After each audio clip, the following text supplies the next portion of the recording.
Today our special guest అనేక విద్యార్థి ఉద్యమాల నుంచి వచ్చి ప్రస్తుతం మాజీ బార్ కౌన్సిల్ మెంబర్గా ఉండి ప్రస్తుతం బార్ కౌన్సిల్ ఎలక్షన్లో పోటీ చేయడం జరుగుతుంది.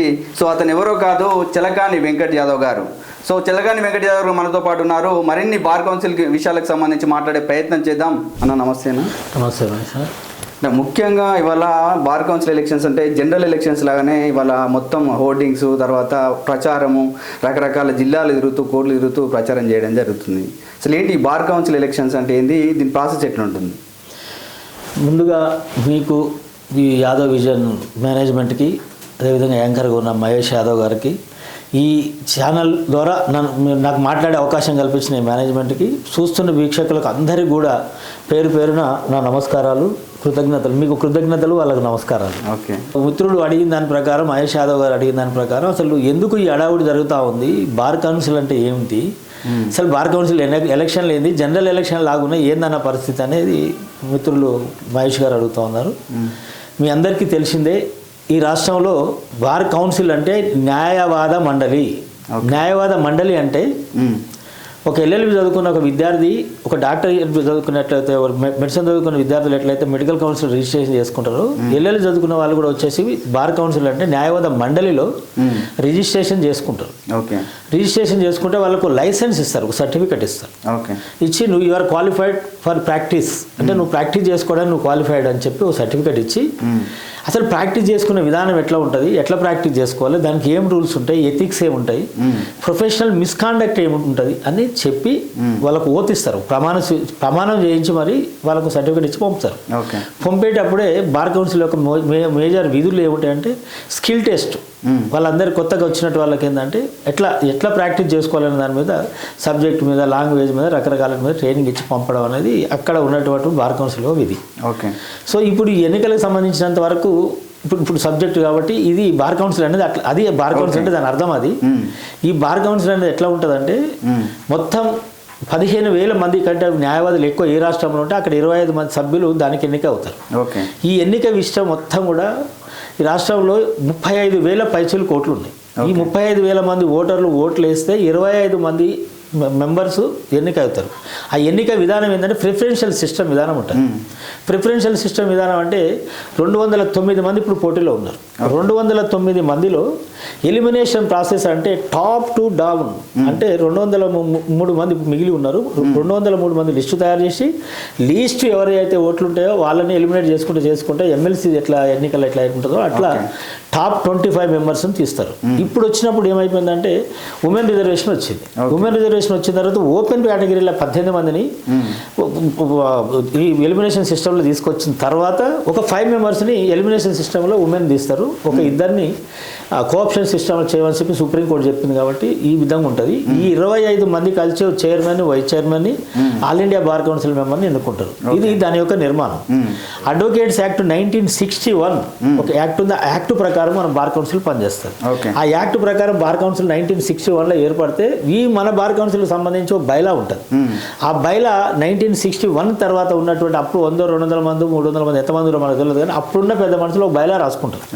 ఆ బైలాలో ఏముంటుందంటే entire powers vested with the chairman అని ఉంటుంది. ఒక్కసారి చైర్మన్ ఎన్నిక అయితే ఆయనను మళ్ళీ మార్చాలన్నా అవిశ్వాసం పెట్టాలని 2/3 మెజార్టీ అవసరం ఉంటుంది. కాబట్టి ఒక్కసారి చైర్మన్ ఎన్నికైతే మనం చేయడానికి ఏం లేదు. అట్లా పవర్స్ అన్ని కూడా ఆయన దగ్గర ఉంటుంది. ఇంకోటి ఆనాడు ఉన్న పెద్ద మనుషులు చేసిన పని ఏంటంటే డిస్ట్రిక్ట్ వైజ్, ప్రాంతం వైజ్ పెట్టుకుంటే బాగుండేది. కానీ ప్రిఫరెన్షియల్ సిస్టంలో స్టేట్ మొత్తానికి ఎలక్షన్ 116 బార్ అసోసియేషన్లు ఉంటే, ఇలా 109 పోలింగ్ స్టేషన్లు ఉంటే ఒక అభ్యర్థి పోటీ చేసే అభ్యర్థి దాదాపు అన్ని బార్ అసోసియేషన్ తిరగాల్సిన అవసరం ఉన్నది. అంటే కనీసం నేను పోటీలు ఉండని చెప్పి రావాలి కదా పోటీ చేసినోడి. కాబట్టి సామాన్యులతో అయ్యే పని కాదు ఇది. ఇది సామాన్యులతో అయ్యే పని కాదు. కాబట్టి హైదరాబాద్లో కూర్చున్న వ్యక్తులు, కొంత ఉన్నత వర్గాలకు సంబంధించిన వ్యక్తులు ఈ ఇన్ఫ్లుయెన్స్ ద్వారా ఎలిమినేషన్ సిస్టంలో జిల్లాలలో ఉన్న వాళ్ళు మామూలు వాళ్ళు పోటీకి రాలేరు. కాబట్టి హైదరాబాద్లో ఉన్న ఇన్ఫ్లుయెన్స్ ఉన్న వ్యక్తులే 1961 తర్వాత 2018 వరకు గెలిచినారు. ఆ గెలిచిన వాళ్ళు ఎవరు కూడా ఈ పవర్స్ గురించి మాట్లాడలేదు. ఏంటి బార్ కౌన్సిల్ చైర్మన్కి ఈ పవర్స్ ఉంటాయి కాబట్టి ఆయన ఏదో నడుపుతాడు, మిగతా వాళ్ళందరూ మామూలు సభ్యులుగా వస్తారు పోతారు. ఇది సిచ్యువేషన్ ఉన్నది. జనరల్ 25 మెంబర్స్ గెలుస్తారు కదా. సో ముఖ్యంగా ఈ 25 మెంబర్స్కి ఉన్నటువంటి నిధులు కానీ విధులు కానీ ఏంటి? అసలు యాక్చువల్గా ఏంటంటే బార్ కౌన్సిల్ ప్రభుత్వాల నుంచి నిధులు ఏముండవు. ఓకే. విధులు అంటే ఈ 25 మెంబర్స్ తోటి కలిసి ఒక కార్యవర్గం, మామూలుగా భారత సోషల్ కార్యవర్గం ఉంటుంది, ఇక్కడ అంతే కార్యవర్గం. ఓకే. వీళ్ళందరూ ఏంటంటే ఒక జనరల్ వార్డు ఉంటుంది, 3-4 నెలలకు ఒకసారి ఒక జనరల్ వార్డు ఉంటుంది. ఆ జనరల్ వార్డులో కూర్చొని మాకందరి డిసిప్లినరీ కమిటీ కానీ వాళ్ళు విధానపరమైన నిర్ణయాలు చైర్మన్ తోటి సంబంధించి ఒక ఎగ్జిక్యూటివ్ కమిటీ ఉంటుంది, ఒక 5 తోటి. వాళ్ళు విధానపరమైన నిర్ణయాలు తీసుకొని జనరల్ వార్డులో పాస్ చేయించుకుంటారు, అంతే, రాటిఫికేషన్, అంతే సింపుల్. ఈ మిగతా మెంబర్లు అందరికీ కూడా ఏంటంటే అది కరెక్ట్ ఉందా లేదా అని చెక్ చేసి చెప్పుడు, సరిగా లేకుంటే ప్రొటెస్ట్ చేసే తప్ప విధానపరమైన నిర్ణయాలు ఆ ఎగ్జిక్యూటివ్ కమిటీ తీసుకుంటుంది. కాబట్టి ఎవరు చైర్మన్ గెలిస్తే వాళ్ళకి సంబంధించిన మనుషులు ఎగ్జిక్యూటివ్లు ఉంటారు, వాళ్ళే డిసిషన్ తీసుకుంటారు. మరి మీరందరూ ఏం చేస్తారు, గెలిచి 2018లో వెంకటన్న నువ్వు కూడా గెలిచినావు, అసలు నువ్వేం చేసినావు అంటే మేము ప్రశ్నించే గొంతుకలుగా సమస్యలు ఏమన్నా ప్రశ్నించుంటూ తప్పు ఉందని చెప్పుడే తప్ప విధానపరమైన నిర్ణయాలు చైర్మన్ ఎవరుంటే వాళ్ళు తీసుకున్నట్టు నడిచింది. మీకు 1961 నుంచి 18 వరకు అసలు ఎంత అసాధారణమైనటువంటి విషయాలు అక్కడ ఉంటాయి, ఎంత అసమంజసంగా ఉందని చెప్పడానికి చెప్తున్నా. ఈ దేశంలో మెజార్టీ కులం అయినటువంటి యాదవ్ కులం దక్షిణ భారతదేశం నుంచి ఒక్క బార్ కౌన్సిల్ కూడా మెంబర్ కూడా లేడు 18 వరకు. ఓకే. 2018లో మొట్టమొదటిసారి పూర్తి స్థాయి ఎన్నికల్లో గెలిచింది నేనే. అంతమంది కూడా 2-3 మన ఉమ్మడి రాష్ట్రంలో ఇక్కడ మిత్రులు ఏంటంటే నల్గొండ శ్యామసుందర్ గారని, అంత అశోక్ గారని, మన రామారావు గారని, వీళ్ళందరూ కూడా మెంబర్లు అయ్యారు యాదవ్ కుటుంబం. కానీ వాళ్ళు తర్వాత కాలంలో వచ్చినటువంటి ఎవరైనా వెళ్ళిపోతున్నో చనిపోతున్నో అట్లా వచ్చినారు. కానీ డైరెక్ట్ ఎన్నికల్లో మొత్తం దక్షిణ భారతదేశంలో ఒక్కనే గెలిచిన. ఈ స్వతంత్ర భారత 75 ఏళ్ల స్వతంత్ర భారతదేశంలో ఎలక్షన్లలో గెలిచింది ఒక్కనే మొత్తం సౌత్ ఇండియాలో. ఓకే. అంటే పవర్ ఎంత ఎవరి దగ్గర ఉన్నదని మీరు దాన్ని బట్టి అర్థం చేసుకోండి. మామూలు వాళ్ళు గెలవలేని పరిస్థితి తీసుకొచ్చారు. మీలాంటి వాళ్ళు అప్పుడప్పుడు టీవీ ఛానల్లో చూపించినందుకు, విద్యార్థి రాజకీయాల నుంచి వచ్చినందుకు, చాలా మంది మిత్రులు గెలిచినందుకు నేను 18లో గెలిచిన. గెలిచిన తర్వాత మేము ఎప్పుడైతే ప్రశ్నించడం మొదలు పెట్టినామో చాలా విషయాలు బయటకు వచ్చినాయి. చాలా విషయాలు బయటకు వచ్చిన తర్వాత, చాలా సందర్భాలు మాట్లాడిన తర్వాత ఇలా ఏమైపోయిందంటే సోషల్ మీడియా వచ్చింది. ఓకే. సోషల్ మీడియా గ్లామర్ వచ్చింది. ఓహో, బార్ కౌన్సిల్ ఏదో ఉంది అనేటటువంటి ఇంటెన్షనో లేదా అందరూ కూడా మాలాగానే అందరూ సేవ చేద్దాం అనుకుంటారు, నాకు తెలియదు. కానీ చాలా మంది చాలా మంది పోటీ చేశారు. సరే, వాళ్ళకి నిజాలు ఏం తెలియవు, కానీ ఇక్కడ నిధులు అంటే ఏమి ఉండవు. బార్ కౌన్సిల్కి ఆదాయం ఏముంటుంది అంటే న్యాయవాదులు ఎన్రోల్మెంట్ అవుతారు. ఎన్రోల్మెంట్ అయినప్పుడు 750 రూపాయలు ప్రతి అడ్వకేట్ పే చేస్తారు ఎన్రోల్మెంట్ ఫీజు. జనరల్ 750 ఎన్రోల్మెంట్ దగ్గర దాదాపు 12,000 20,000 గ్యాప్ ఫీజు అని చెప్పి గతంలో ఉండేది.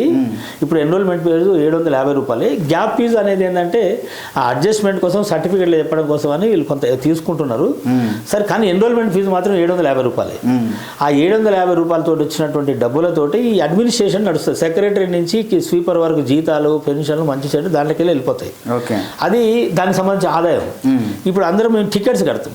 కోర్టు ఫీజు గవర్నమెంట్ పోతుంది. వెల్ఫేర్ టికెట్లు ఎవరైతే 250 రూపాయలు కడుతున్నాం ఇప్పుడు ప్రతి టికెట్ మీద. ఆ 250 రూపాయలతోటి వెల్ఫేర్ ఫండ్ కమిటీ అని ఉంటుంది. వెల్ఫేర్ ఫండ్ కమిటీ ఆ 250 రూపాయలు తీసుకొని చనిపోయిన న్యాయవాదులకు డెత్ రిలేట్ ఒక 10 లక్షలు, మెడికల్ రియంబర్స్మెంట్ ఒక 2 లక్షలు, డెత్ అంటే ఫ్యూనరల్ ఎక్స్పెన్సెస్ అని, లైబ్రరీ అని ఒక 25,000 దాంతో ఇవ్వడం జరుగుతూ ఉంది.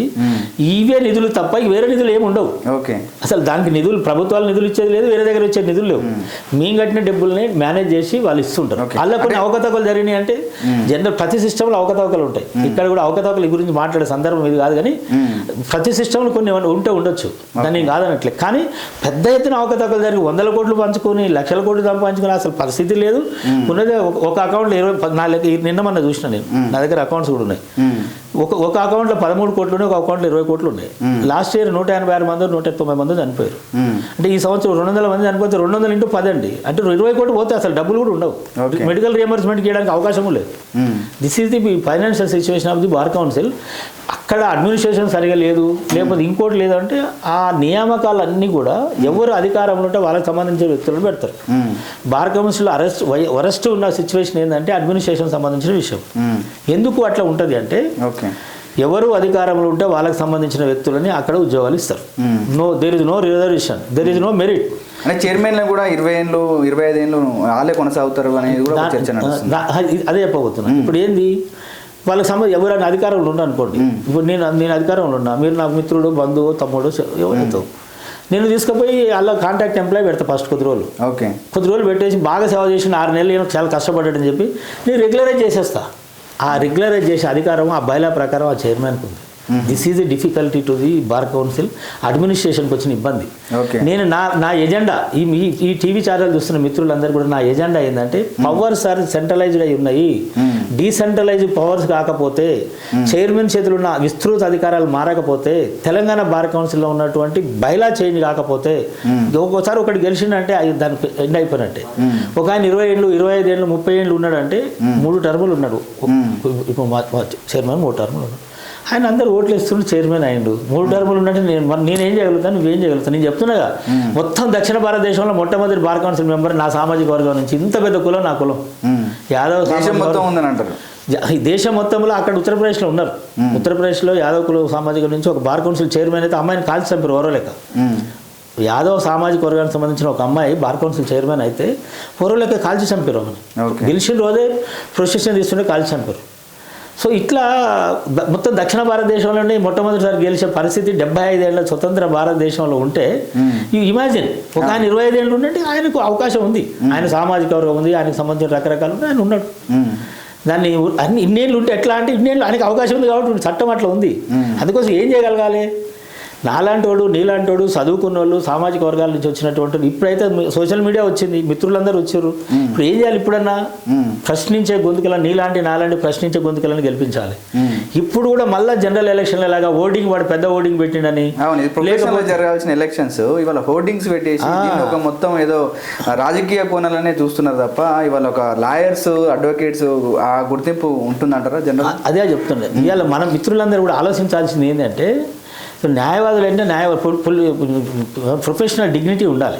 ప్రొఫెషనల్ డిగ్నిటీ లేకుండా ఒకడు పెద్ద ఓడింగ్ పెట్టిండని, లేకపోతే వాడు పెద్దగా ఏదో చేసిండని, సాయంత్రం పూట వచ్చిన పెద్దగా ఏదో చేసిపోయిండని, అరే మా సామాజిక వర్గం వాడు చిన్నగా చేస్తున్నాడు, వాడు పలానాడు చాలా పెద్దగా ముచ్చట చెప్తున్నాడు ఆయన, అటు ఓట్లు వేస్తే ఇంకా 25 ఏళ్ళు కాదు ఇంకా 50 ఏళ్ళు కూడా ఉంటారు. అందుకోసం ఈ ఛానల్ ద్వారా మిమ్మల్ని అందరూ మన న్యాయవాద మిత్రులను కోరుకుంటున్నది ఏంటంటే, ఇప్పుడు ఈరోజు సోషల్ మీడియా వచ్చిన తర్వాత చాలా విషయాలు బయటకు వచ్చినాయి. మళ్ళా చెప్తున్నాను నేను, ఈ న్యాయ వ్యవస్థలో సామాజిక న్యాయం రావాలన్నా, మెరిట్ రావాలన్నా, నేను న్యాచురల్గా నేను అంబేద్కరిస్ట్నో సామాజిక న్యాయ ఉద్యమకారుడినో, నేను సామాజిక రిజర్వేషన్ కావాలనుకుంటే, సామాజిక న్యాయం రావాలనుకుంటే నాకు ఎలాంటి విషయం లేదు, నేను భయపడేటోని కాదు. కానీ వరస్ట్ బాధాకరం ఏంటంటే మెరిట్ కూడా లేదు. ఇలా నా డిమాండ్ ఏంది? మెరిట్ నా డిమాండ్, ట్రాన్స్పరెన్సీ నా డిమాండ్, రిజర్వేషన్ నా డిమాండ్. సామాజిక న్యాయం ఉండాలి, మెరిట్ ఉండాలి, ట్రాన్స్పరెన్సీ ఉండాలి. ఈ మూడింటి కోసం నేను గత 5.5 సంవత్సరాలుగా 6 సంవత్సరాలుగా నేను ఫైట్ చేసిన బార్ కౌన్సిల్. ఇన్ ఫ్యూచర్లో కూడా నాది ఇదే ఎజెండా, నాకు వేరే ఏం లేదు. ట్రాన్స్పరెన్సీ కావాలి, అదే మెరిట్ ఉండాలి అక్కడ. రెండోది సామాజిక న్యాయం అమలు చేసే విధంగా రాబోయే బార్ కౌన్సిల్ నేను పనిచేస్తా అని చెప్పి, ఈ బార్ కౌన్సిల్లో ఉత్తగా సోషల్ మీడియాలో మాట్లాడి ఒకరినొకరు తిట్టుకుంటే ఉపయోగం లేదు. అందుకే నేను ఏమంటున్నానంటే, మనకు సంబంధించినటువంటి మిత్రులు, మనకు గెలిచే అవకాశం ఉన్న మిత్రులు గుర్తించి మీరు అందరూ కూడా ఏంటంటే చిన్న చిన్న తాయిలాలకు, లేకపోతే చిన్న చిన్న అవి ఇటుకే మనం చిన్నపోకుండా ఎవరికి ఓటు వేయడం వల్ల మన జాతులు బాగుపడతాయి. ఎవరిని గెలిపించడం వల్ల విషయం మాట్లాడతారు, అది గుర్తించాల్సింది. ఎందుకు నేను 2018 బార్ కౌన్సిల్ ఎన్నికల్లో గెలిచిన తర్వాత అనేక సందర్భాలలో న్యాయవాదుల సమస్యల మీద కానీ, సామాజిక ఉద్యమాల్లో కానీ, జాతి చైతన్యాని కోసం కానీ నా పనంతా అదే చేసిన. నేను 4-5 ఏళ్ళుగా నా పనంతా రాష్ట్రం అంతా తిరిగి చైతన్యపరిచే పనే చేసుకుంటూ పోయాను. జాతి చైతన్యం ఉన్నది, న్యాయవాదుల చైతన్యం ఉన్నది, రాజ్యాధికారం ఎట్లా సాధించుకోవాలని చెప్పుడు పనులే నేను 4-5 ఏళ్ళు పనిచేసిన. అన్నిటికంటే నేను చెప్పిన ఇంతకుముందు మీకు వీడియో వినిపించిన, 75 ఏళ్ళుగా ఈ దేశంలో రాజ్యాధికారంలో మా వాటా ఎందుకు కోల్పోయినాం, రాజ్యాధికారంలో తోటి జ్యుడిషియరీలో మా వాటా ఎందుకు లేదు, అసలు ఈ మా జ్యుడిషియరీలో బార్ కౌన్సిల్లో కానీ జ్యుడిషియరీలో కానీ మన వాటా మనం సాధించుకోవాలంటే అసలు మనం ఏం చేయాలి, ఏం మాట్లాడాలని చెప్పుకుంటే తిరిగినా కదా 4-5 ఏళ్ళుగా. నా ఎజెండానే కదా, కొత్త ఎజెండా, అబద్ధాలు చెప్పే ఎజెండా ఏం లేదు.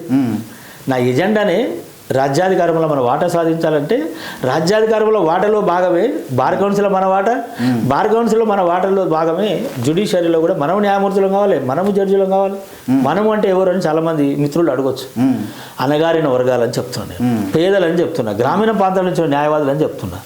ఒక ఆడి కారులో లేదా 8 కోట్ల రూపాయల కార్లో వచ్చి ఒక అసిస్టెంట్ గవర్నమెంట్ పెట్టి ఉద్యోగం చేస్తున్నప్పుడు మనకు అవసరమా?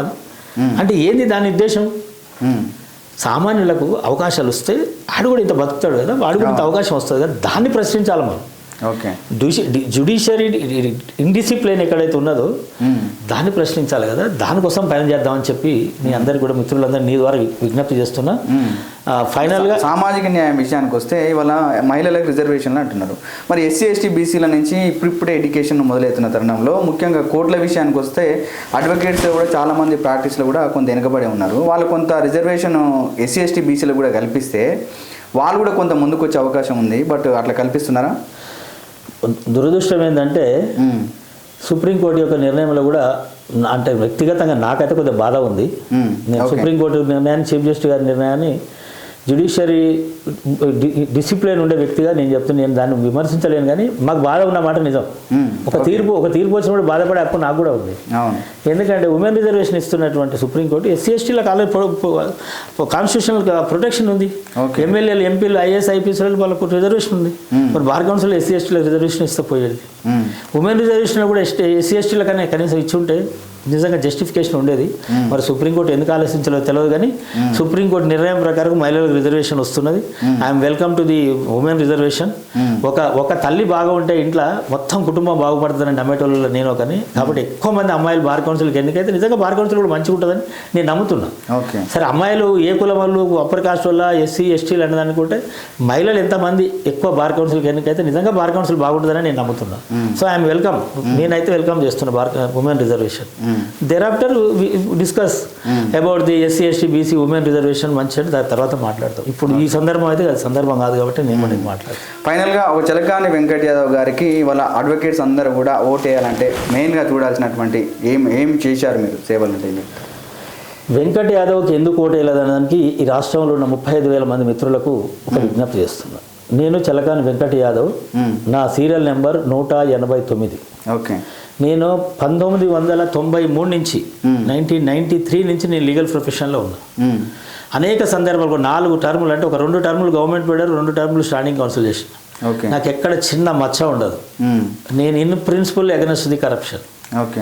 In principle I'm supporter of the I'm the voice of the in principle I'm voice of the voiceless people.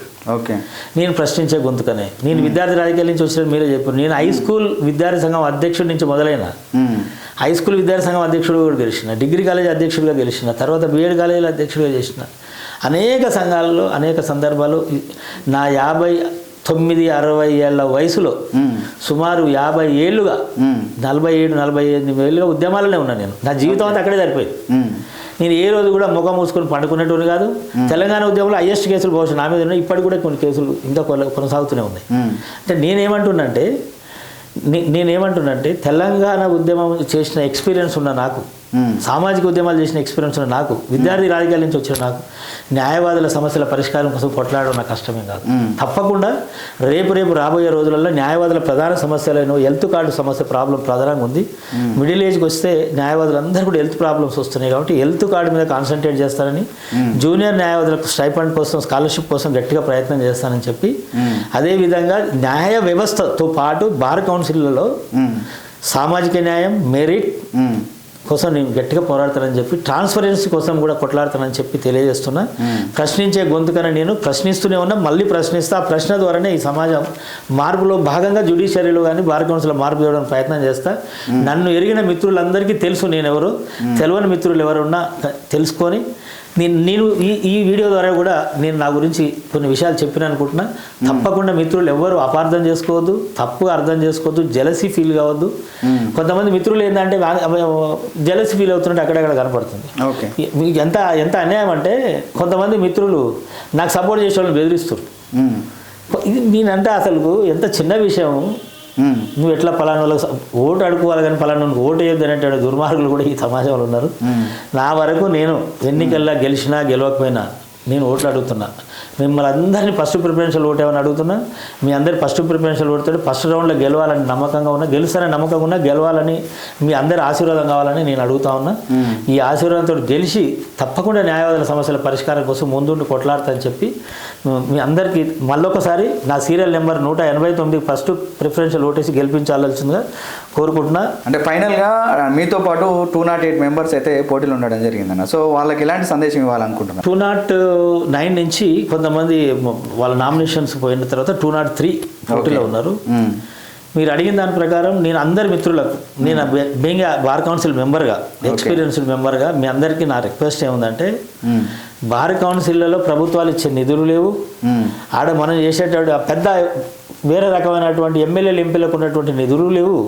లేకపోతే మనం ప్రతిరోజు పోయి మళ్ళీ ఆ బార్ కౌన్సిల్లో పోయి అసోసియేషన్లలో పోయి మనం ఏదో వాళ్ళ సమస్యలు పరిష్కరిస్తాము అని చెప్పి వాగ్దానాలు చేస్తున్నటువంటి మిత్రులు పెద్ద పెద్ద కరపత్రాలు తీసి ఒక ఆయన ఇండ్లు ఇప్పిస్తుంటాడు, ఒక ఆయన కార్డులు ఇప్పిస్తుంటాడు, ఒక ఆయన ₹1,00,00,000 ఇన్సూరెన్స్ ఇప్పిస్తుంటాడు. ఇవన్నీ సాధ్యం కాని మాటలు మాట్లాడడం అయితే అనవసరమైన విషయమే. మేము అట్లా అంటే ఏమంటారంటే లేదు మేము పోరాడుతా అంటే వద్దంటే ఎవడు అంటారు. కానీ నేనేమంటున్నా సాధ్యమైన విషయాలు మన న్యాయవాద మిత్రులకు చెప్పడం. న్యాయవాద మిత్రులు ఇప్పుడు ఏమైందంటే మనకు ఆర్థిక సమస్యలు కొట్టుమిట్లాడుతున్నటువంటి చాలామంది మిత్రులు మనం ఇలాంటి మాట్లాడడం వల్ల వాళ్ళందరికీ ఆశ కలిగి ఎక్కడో పొరపాటు జరుగుతుంది అనేటువంటి అశాంతికి గురి కావడం అనేది నిజానికి మన సమాజానికి మంచిది కాదు, మనకు కూడా మంచిది కాదు, న్యాయవాదులకు కూడా మనకి ఎవరికి మంచిది కాదు. కాబట్టి వాస్తవాలే మాట్లాడాలి.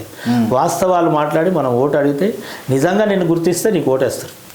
కానీ పక్కోని మీద జలసి ఎందుకు, లేకపోతే వేరే రకంగా ముచ్చట్లేదు ఎందుకు, ఇంకోటి రకంగా ఎందుకు, మనం ఏం చేయగలం, మన ఎక్స్పీరియన్స్ ఏముంది, అసలు అక్కడ ఏమున్నది, అడ్వకేట్స్ యాక్ట్ ఏది, బార్ కౌన్సిల్ ఏది, మన పరిధి ఏంటో గుర్తించి పరిధిలో మాట్లాడితే బాగుంటుంది అనేది అందరికి కూడా నేను రిక్వెస్ట్ చేస్తున్నా.